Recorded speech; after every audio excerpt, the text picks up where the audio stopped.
Hi guys, we're Legendary Talk. Oops, snap. Legendary Talks. I think this is episode 69. We have Brian Henry on tonight. Very excited to have him on. He's going to talk about some financial stuff. What's going on with a lot of people in our industry. He has a lot of information he was sharing, and so we decided we're going to do a talk about it. My t-shirt is Mona Lisa Bonet by DJ MOS, Club Insomnia. I'm obsessed with it. Lisa Bonet as the Mona Lisa. I'm very excited to own this t-shirt. I hope MOS is tuning in. And how's everyone doing today? What are you guys drinking? Can I flex my pecs like Terry Crews? No, but they're getting bigger, you're right. Yeah, they are getting bigger. Hello, I just did push-ups. How's everyone doing today? What are you guys drinking? I have Belvedere and soda. And hey Frank, hey Erica. What's up guys? Brian is joining now. Hope you all are doing well. It's a beautiful day here in Los Angeles. Sauvignon Blanc. What else are you guys drinking? Brian is joining now. Oh wait, where is it? Where'd it go? He vanished. Maybe that wasn't him. What up, Jibo? How you guys feeling today? I'm feeling pretty good. These are my favorite sunglasses. Anna Corinne Carlson. I think he's joining. Hey, Cliff. What's up? Hi, Cliff. I'm live with Brian.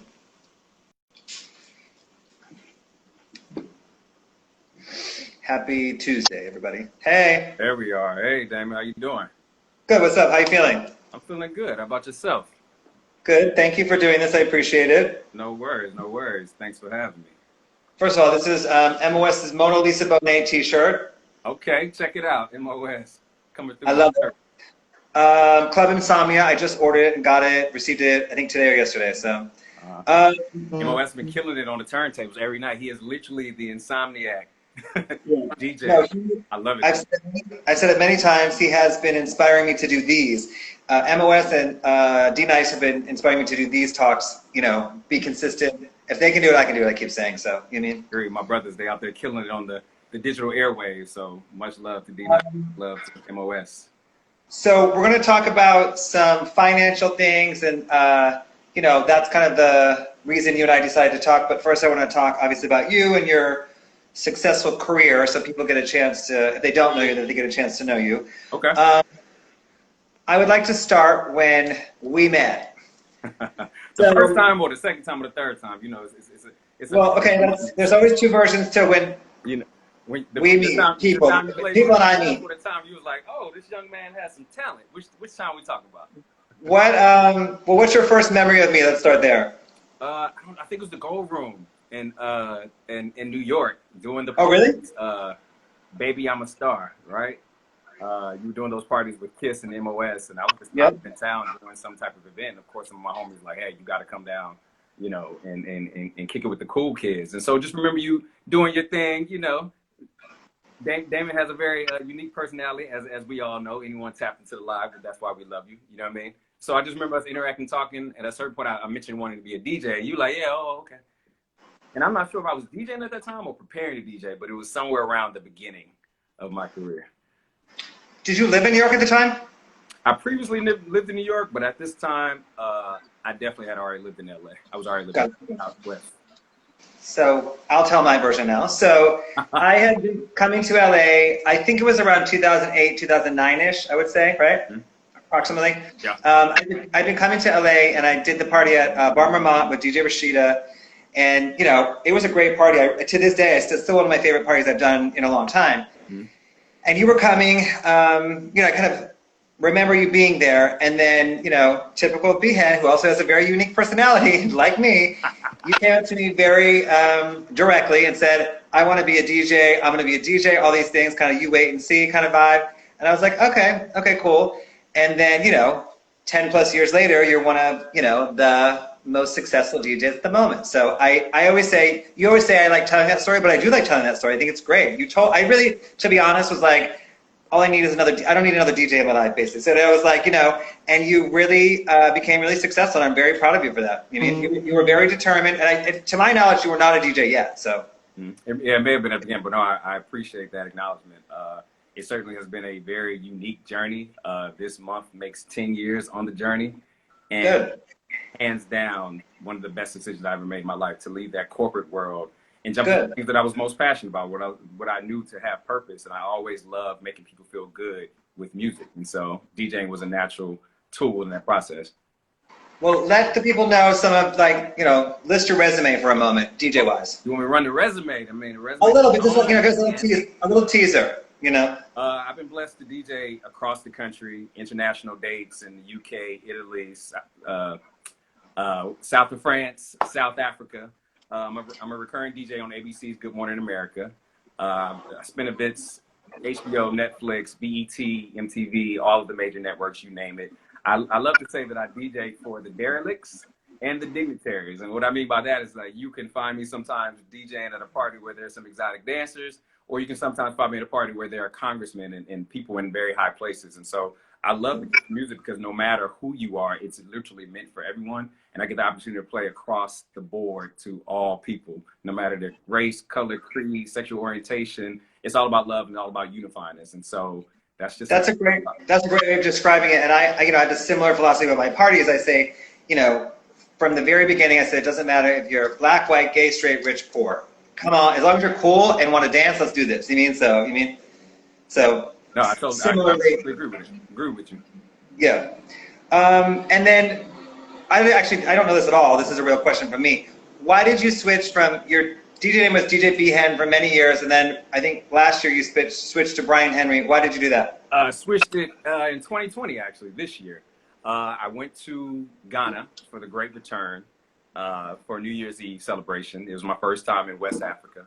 And I just had a transformational experience. It was something that was riding heavily on my spirit, on my soul for a while. Behan is a truncated version of Brian Henry. It was a nickname given to college because of it was another Brian, and we were all hanging out. And so people were just kind of confused, and they just start calling him by his last name and then start calling me Behan. And it had served me well for so long, but as you become a man, you let go of those childish things. And so I had to let go of a smaller, truncated version of myself and step into the full essence of who I am. And that has always been Brian Henry. Okay, truncated. Oh, yeah. I have access to a vocabulary. Okay, so you're from Philly? Where are you from again? I'm from Baltimore. Baltimore, okay, yeah. Maryland. I'm a Baltimore. So, yeah. What do you think, kind of like when you were younger, young, like 10, that age, what do you think, how Philly influenced you? How did Philly influence you? And what did you learn from Philly? I didn't learn anything from Philly because I'm from Baltimore. I'm sorry. Maryland. No, my bad, sorry. Without a doubt, I was just influenced a lot in terms of this expression, in terms of I am from Baltimore, all my family from Baltimore, except my two younger brothers who are also here in Los Angeles. I was also a military brat, so I moved around a lot. And so, being from Baltimore was big in B-more club music, K Swift, Frank Ski, Doodoo Brown, there's a host of different, it's a subgenre that is related to house music, but there's a fast cadence to it, a fast rhythm to it, you know what I mean? And it just encourages you to move. And so as a kid, I was just danced a lot and moved around a lot. And in that moving around, not only physically as dancing, but then also in moving around with my pops. And I also so many different cultures outside of my own, and so I got to learn about, hey, I love to make sure that I'm touching on all forms, the whole experience we are. You know what I mean? We got I know, right? I was still riding that wave though. I got it. I was following. Um, Okay. so are we back? We're back. We're good, right? Yeah. You're still kind of frozen. I'm. Okay. Oh, I'm still here. Um, you can hear me, right?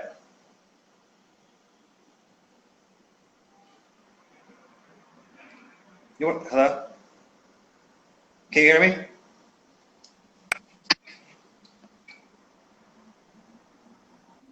I think.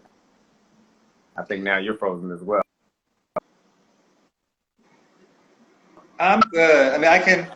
Good. Yep, I'm still here. You want to try again? You want to start over? I'm You want to cool. I'm start here. I'm. over? It's, if you can hear me, I can hear you. Okay, we got it. Okay. I think So, we're good. what was the first? We're good. What was the first song that you ever remember kind of really connecting with and kind of like really moving you and kind of being like, oh, this is a real thing? Either probably Doodle Brown by Frank Ski or Doing the Butt by EU Band You know what's out of so DC. funny? It's so funny. Both of those songs remind me of you because you spin them. I think you spin them every single time you ever spun. They remind me of you. You mean? Oh, I definitely I keep those records in rotation. You know what I mean? Because a part of Mhm. DJing is driving things that are obviously new, but it's also returning people to a place of nostalgia that takes them back to quote unquote the good old days. And so I love Yep. integrating the old with the new into all of my sets. So you definitely heard that a number of times. Yep. No, you know, every time on your birthday, every time I think of you, I post those songs. I mean, so, um, and then, what do you think, like, as a young person, like under 20, what was the, I guess, a major cultural influence for you, whether it be Michael Jackson, Michael Jordan, what do you think was like the major cultural influence for you? If you had to choose It one. wouldn't it wouldn't even necessarily be a person per se, but I think what influenced Yeah. me from a culture standpoint was Napster. Napster gave me access to the World Wide Web in a Yep. way that was unprecedented.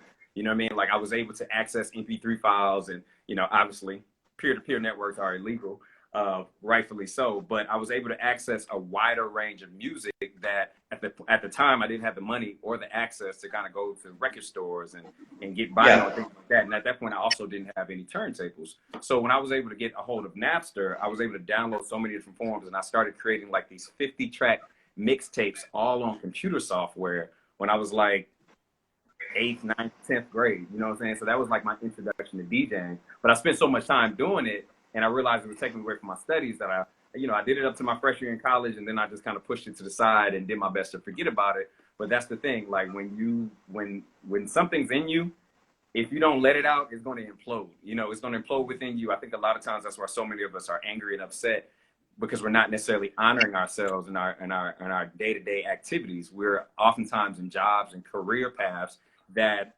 don't really align with our true purpose and mission. And so if we're doing something, 10 hours a day that isn't honoring who we are, we're unable to really create long-lasting value. You know what I mean? That's great. Good. That's great. Um, what was your college experience like? Man, HBCU life, amazing. Um, I'm a graduate of Morehouse College in Atlanta, Georgia. For those online, they know that Morehouse is the only institution in the country, and I dare say the world, that is solely focused on the education of Black men across the diaspora. You don't necessarily have to be African American; you come from across the world. And that was such a nurturing and purposeful environment for me to be in because I had never seen or never had access and hold to Black excellence. You know what I mean? Uh, I was just mesmerized by so many intelligent Black people. And the beautiful thing is that Morehouse is an all male institution, but across the street we had Spelman. And so we did all of our activities together. The moment you get on campus, you're assigned a Morehouse brother and a Spelman sister that you kind of hold next to you throughout the 4 years of matriculation. And it was just amazing. It's in Atlanta. You know what I'm saying? And at that point, I'm just like enamored with going to Atlanta because Atlanta is like the Black Mecca. It represents so many dreams that, civil rights all the way through business leaders today. And then, of course, the music scene with So Def and Jermaine Dupri and Babyface and L.A. Reid with LaFace Records, and then Usher and Ludacris. all these amazing Well, artists coming out. And then throw in the Atlanta is Atlanta also. There's a whole other part to Atlanta that's Atlanta. So it's Atlanta, and then it's Atlanta. you know. And I'm thankful to have experienced those 4 years, because it completely shifted how I show up as a man today, without a doubt. And I see Kenneth Kyrell, my Morehouse brother and fellow dope DJ, alive right now. So after college, what was your first kind of step after college? Say that once again. Can you hear me? Say that again. No, I didn't hear your question. I said, what was your next step after college? Man, a few steps. I found myself working at an investment bank, and I hated it. I was doing that, leading before I graduated, and then I found myself at some record companies, Sony, Universal, doing internships, and I found that finance wasn't exactly my thing, because there were a lot of intelligent, boring people. And then I found that in the music industry, there's a lot of nepotism, and there was a reluctance to really embrace the digital age that we were on the forefront of experience. I wanted to go somewhere that understood, that there's a combination of how you feel, but it's also a combination of how you think. And so I joined Verizon, because at the time they were rebranding as a broadband entertainment company. And my goal was to work myself up through the ranks to work on their entertainment sponsorships team, which I ultimately was able to work in that team prior to departing. So I took a super corporate job, and tried to give it like an entertainment twist, but it was very much still corporate. And it led me from Atlanta to New York, a brief stint in Dallas, and then my final location here in Los Angeles. And then ultimately I quit to become a DJ. Good. And then what was those that first year, that first time in LA, the first year or so? Who was kind of like,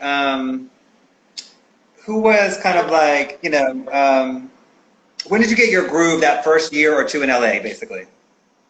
Without a doubt, Rashida. I love Rashida. Rashida playing on two platforms, I kind of think. I think she was on the tail end of doing things with Kiss and Grind with Victor Duplaix. And then she was one of the lead DJs for the Honey Collective. And that's where I met Monica Payne and Shelly and DJ EQ. And I was just enamored by women, this collective of all dynamic women of color, fine as all.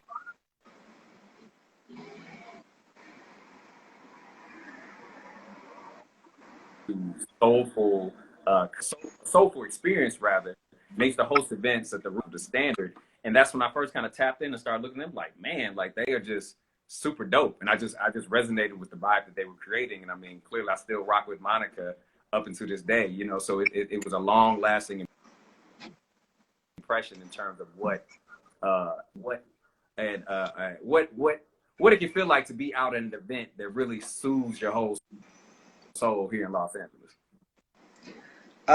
Well, I associate you, when I first started coming to LA, you're my first LA tribe. You're part of that tribe. It is Rashida, it's Monica, it's you, it's Larry Sims. It's a certain group of people that were very welcoming and supportive of me. So I associate you as my first tribe, my first LA tribe for sure. You're definitely that first generation of people that I connected with.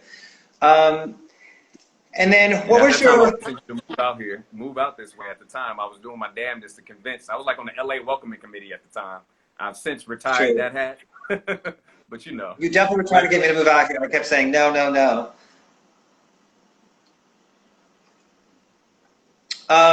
Can you hear me? Hello? Yep. Okay. Let's exit out. Okay, we'll do it again. Guys, we're going to exit. We're going to join right back. Everyone, please.